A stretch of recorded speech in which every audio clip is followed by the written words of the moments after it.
waan qabu hin beeku kan waan dhabe hin beekne baar fayyaa qabaachuu nu waan salphaa seene baar fayyaa qabaachuun jireenya hunda caalaa nurra tursiisi yaa rabbi yaa moolaa waan qabu hin beeku kan waan dhabe hin beekne baar fayyaa qabaachuu nu waan salphaa seene baar fayyaa qabaachuun jireenya hunda caalaa nurra tursiisi yaa rabbi yaa moolaa fayyaanii fayyaan barqa beenya qaalii yoo hin beekne dhaqii hospitaala laalii dhukkubee achi ciisa akka keetii kanaafuu maalummaa fayyaatis beeki ummanni akka gabayaa achi ciisa dubartiif hin hafne barii ni dhiiraas daa'imman dhibeedhaan achi hiraartu dhaqiidhaan akkatti garaas nyaattu waan qabu hin beeku kan waan dhabe hin beekne baar fayyaa qabaachuu nu waan salphaa seene baar fayyaa qabaachuun jireenya hunda caalaa nurra tursiisi yaa rabbi yaa moolaa baar fayyaa qabeenya caalu meekaami qabeenyi isii madaalu baar fayyaa qabaatu namuu burraaqa yoo fayyaa hin qabne ciisee warraaqa kan fayyaa dhabde hospitaala ciifte hin gaddin dhibeen barzambiite dhiqxee hin haftan hundinuu amma fayyitu kadhadhu ramaanuu kee bakka ciiftu waan qabu hin beeku kan waan dhabe hin beekne baar fayyaa qabaachuu nu waan salphaa seene baar fayyaa qabaachuun jireenya hunda caalaa nurra tursiisi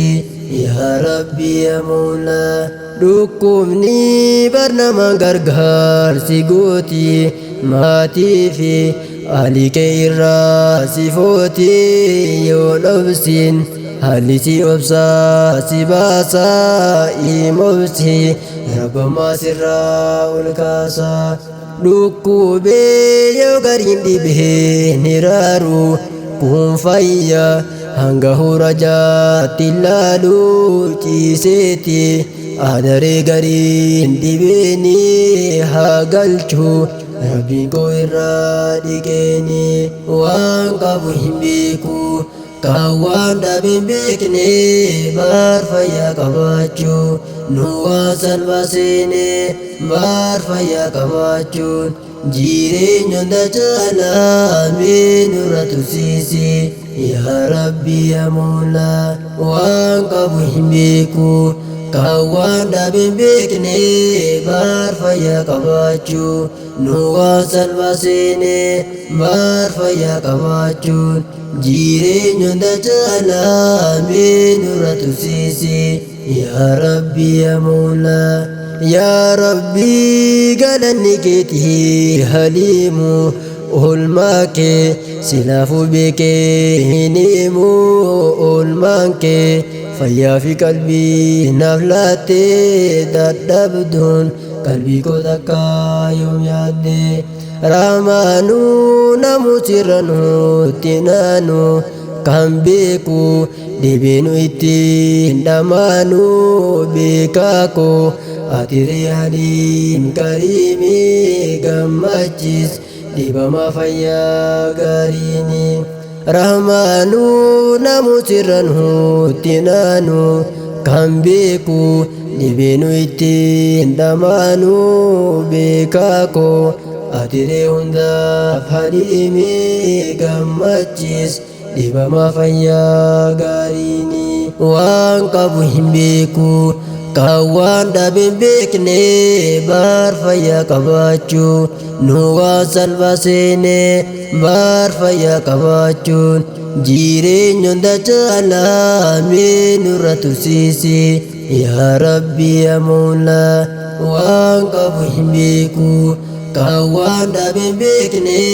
baar fayyaa qabaachuu nu waan salphaa seene baar fayyaa qabaachuun jireenya hunda caalaa mee nurra tursiisi yaa Rabbi yaa Mawlaa baar fayyaa qabaachuun jireenya hunda caalaa mee nurra tursiisi yaa Rabbi yaa Mawlaa